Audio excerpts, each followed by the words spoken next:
मान सरकार की स्वास्थ्य क्षेत्र में 5 बड़े कदम। आम आदमी क्लिनिक की स्वास्थ्य सेवाएं अब घर बैठे व्हाट्सएप पर उपलब्ध। आम आदमी क्लिनिकों में 107 तरह की मुफ्त दवाइयां। आम आदमी क्लिनिकों में 47 तरह के मुफ्त टेस्ट। आम आदमी क्लिनिकों में एंटी रेबीज का मुफ्त टीका। आम आदमी क्लिनिकों में गर्भवती महिलाओं का मुफ्त इलाज। यही है नया पंजाब, जहां इलाज भी मुफ्त और मान सम्मान भी पूरा, क्योंकि लोगों की सेहत है सरकार की जिम्मेदारी। नमस्कार, आप देख रहे हैं 4 PM और मैं हूं आपके साथ निधि तिवारी। बिहार के बाद अब पश्चिम बंगाल से बढ़ेंगी मोदी की मुश्किलें, क्योंकि ममता लगाएंगी SIR पर बंदिशें। कहते हैं कि देश में अगर कोई ऐसा नेता है जो मोदी शाह की हर शह को मात दे सकता है तो वो सिर्फ ममता बनर्जी है। ममता दीदी के आगे मोदी जी का मैजिक दम तोड़ देता है। जितनी बार भी मोदी ने ममता को हराने का प्रयास किया है, हर बार उन्हें मुंह की खानी पड़ी है। मोदी जी ने बंगाल में जीतने के लिए क्या कुछ नहीं किया। पैसा पावर का जितना इस्तेमाल किया जा सकता था सब कुछ किया। जितने नेता मंत्री खरीदे जा सकते थे खरीदे गए, जितने आरोप लगाए जा सकते थे लगाए गए। ED CBI का डर भी दिखाया गया, लेकिन ममता किसी से नहीं डरती। उन्होंने हर चुनौती का डट कर सामना किया और मोदी जी का बंगाल जीतने का सपना महज सपना ही रह गया। अब की बार भले ही चुनाव आयोग का साथ मिल जाए, लेकिन मोदी पश्चिम बंगाल में ममता से नहीं जीत पाएंगे, क्योंकि ममता बनर्जी ने पश्चिम बंगाल में चुनाव आयोग की पूरी फील्डिंग सेट करने का फैसला कर लिया है। अब चुनाव आयोग भी ममता के आगे पानी मांगेगा, क्योंकि सबको पता है कि ममता किसी के आगे झुकने वालों में से नहीं है। जो गड़बड़ियां चुनाव आयोग बिहार में कर रहा है वो बंगाल में करने की गलती बिल्कुल नहीं कर पाएगा। बिहार में हमने देखा कि कैसे 65 लाख लोगों को मृत घोषित करके चुनाव आयोग ने वोटरों के नाम लिस्ट से हटा दिए। ममता भी जानती हैं कि अगर SIR को बिहार में नहीं रोका गया तो बंगाल में क्या परिणाम हो सकते हैं। इसीलिए बंगाल में SIR लागू होने से पहले ही ममता बनर्जी ने क्या क्या कदम उठाए हैं आपको बताएंगे इस वीडियो में। तो इस साल के अंत तक बिहार विधानसभा के चुनाव पूरे हो जाएंगे और फिर अगले साल पश्चिम बंगाल में विधानसभा चुनाव होंगे।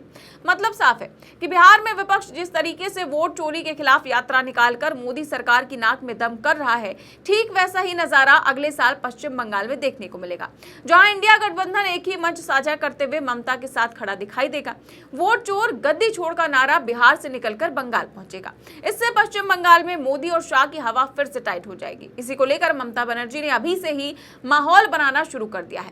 दरअसल 2 दिन पहले ही पश्चिम बंगाल की मुख्यमंत्री ममता बनर्जी ने चुनाव आयोग और भाजपा के खिलाफ मोर्चा खोल दिया था। ममता बनर्जी ने कोलकाता की रैली में बीजेपी और चुनाव आयोग पर जमकर निशाना साधते हुए कहा था कि चुनाव आयोग पश्चिम बंगाल सरकार के अधिकारियों को धमका रहा है, जबकि उसका अधिकार क्षेत्र केवल चुनाव के दौरान 3 महीने का होता है। ममता ने कहा कि अगर कोई सर्वे करने आए तो कोई जानकारी ना दे, अपना आधार कार्ड तैयार रखें। ममता ने आरोप लगाया कि भाजपा ने मतदाताओं के नाम काटने के लिए सर्वेक्षण करने के लिए राज्यों से 500 से ज्यादा टीमें बंगाल भेजी हैं। रैली में मौजूद लोगों को संबोधित करते हुए ममता बनर्जी ने कहा कि अब आपको खुद जांच करनी होगी कि आपका नाम अभी भी मतदाता सूची में है या कट गया है। उन्होंने आगे कहा कि जब तक मैं जिंदा हूं किसी को भी लोगों का मताधिकार नहीं छीने दूंगी। इससे साफ तौर पर कहा जा सकता है कि भविष्य में चुनाव आयोग की तरफ से जानबूझकर की जाने वाली गड़बड़ियों पर ममता नजर गड़ाए बैठी हुई हैं और किसी भी सूरत में भाजपा के षड्यंत्र को सफल नहीं होने देंगी। इसे रोकने के लिए अब CM ममता बनर्जी 1 से 4 सितंबर तक विधानसभा का विशेष सत्र बुला रही हैं। बताया जा रहा है कि इसमें बीजेपी शासित राज्यों में बंगालियों के साथ कथित अत्याचार को लेकर सेंसर मोशन लाया जा सकता है। इसके अलावा SIR के खिलाफ भी विधानसभा में प्रस्ताव लाया जा सकता है। कहते हैं कि बिहार से ही भारत में क्रांति की शुरुआत होती है, चाहे वो गांधी जी का सत्याग्रह आंदोलन हो या इमरजेंसी के समय JP आंदोलन। देश के सभी बड़े आंदोलनों की शुरुआत बिहार से हुई है। बिहार में निकाली जा रही वोटर अधिकार यात्रा भी एक ऐसा ही उदाहरण बनती जा रही है। इस समय पूरे देश का फोकस बिहार पर है और बिहार की जनता सिर्फ राहुल गांधी को देख रही है। जनता को उनमें देश का अगला प्रधानमंत्री दिखाई देने लगा है। राहुल का दिया हुआ वोट चोर गद्दी छोड़ का नारा आज बच्चे बच्चे की जबान पर चढ़ गया है। राहुल के साथ तेजस्वी यादव को लेकर भी बिहार में खूब चर्चा हो रही है। पिछले दिनों जब राहुल गांधी की बहन प्रियंका गांधी भी रैली में पहुंची तो यात्रा में अलग ही उत्साह देखने को मिला। आज अखिलेश यादव की यात्रा में पहुंचने से भी ठीक वैसा ही उत्साह जनता ममता में देखने को मिला। इंडिया गठबंधन के सारे दल और नेता एक एक करके यात्रा में शामिल हो रहे हैं। टीएमसी की तरफ से यूसुफ पठान और ललितेश त्रिपाठी का नाम सामने आया है, लेकिन सबकी नजरें इस पर टिकी हैं कि क्या सीएम ममता बनर्जी भी इसमें शामिल होंगी या फिर नहीं।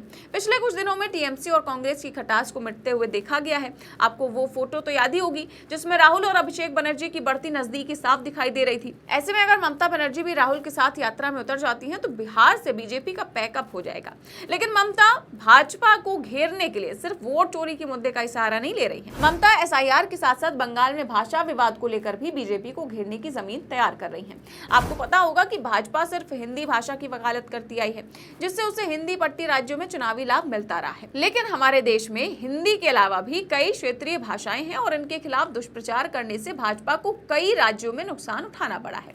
उदाहरण के तौर पर भाजपा दुनिया की सबसे बड़ी पार्टी होने के बावजूद दक्षिण भारत में एक सीट जीतने के लिए भी एड़ी चोटी का जोर लगाती रही है।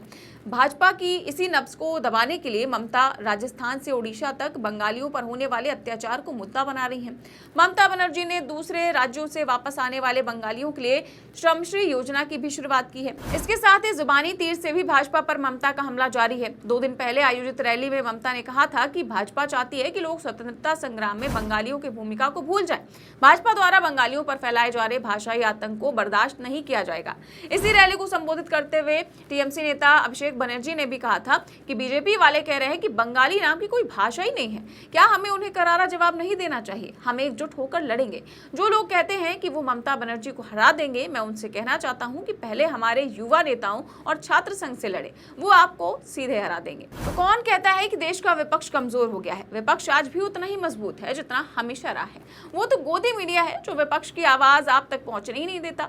विपक्ष के पास भाजपा को हराने के लिए मुद्दों की कोई कमी नहीं है। अगर बात करें ममता और मोदी के राजनीतिक करियर की, तो दोनों में कांटे का मुकाबला दिखाई देता है। पिछले कुछ सालों के पश्चिम बंगाल के चुनावी नतीजों पर नजर डालें तो दिखेगा कि जहां लोकसभा चुनावों में भाजपा हावी रही है, तो वहीं विधानसभा चुनावों में ममता ने मोदी को हर बार पटका है। लेकिन चुनाव आयोग जिस एसआईआर नामक फॉर्मूले को लेकर आया है, उससे साफ झलकता है कि बैसाखी पर चल रही मोदी सरकार अब पहले जैसी नहीं रही है, पहले से कहीं ज्यादा कमजोर हो चुकी है। इसीलिए एसआईआर कराकर वोट कटौती करके वोटों की चोरी के बल पर ही पश्चिम बंगाल में साख बचाने की पूरी कोशिश की जा रही है। इस पूरे मामले को लेकर फिलहाल आपकी क्या राय है, हमें कमेंट बॉक्स में जरूर बताएं। चैनल को सब्सक्राइब भी करें और ज्वाइन भी करें। नमस्कार।